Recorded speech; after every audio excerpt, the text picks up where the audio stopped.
into VFib. I want 200 watt seconds on that defibrillator, and I want it now. Let's go. Strangely enough, a new phenomenon began to emerge that gave direct experience of these other planes.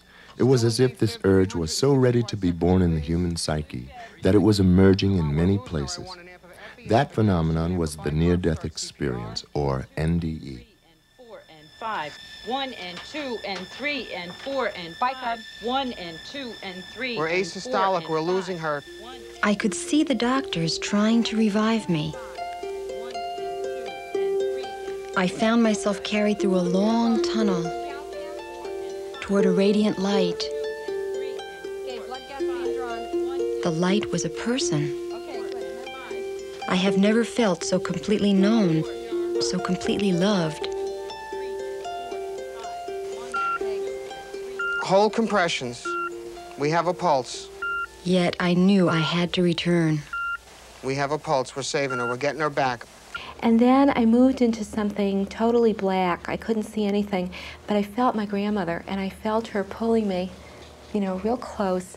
And she'd been dead for 10 years, but I had no doubt at all that I was with my grandmother.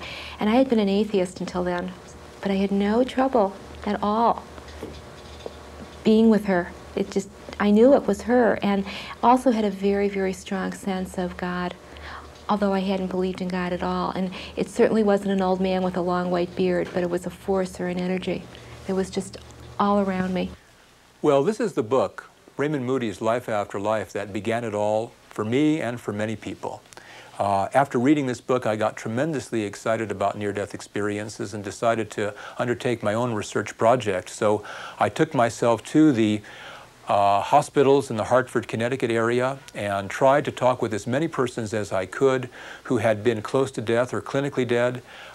Within a year's time, I had talked with more than 100 such persons, and I found that a significant percentage of them had what Moody described as a near-death experience. Perhaps something more than 1 out of every 3 persons had this kind of experience. So my own research amply authenticated the anecdotal findings that were reported first in Life After Life by Raymond Moody.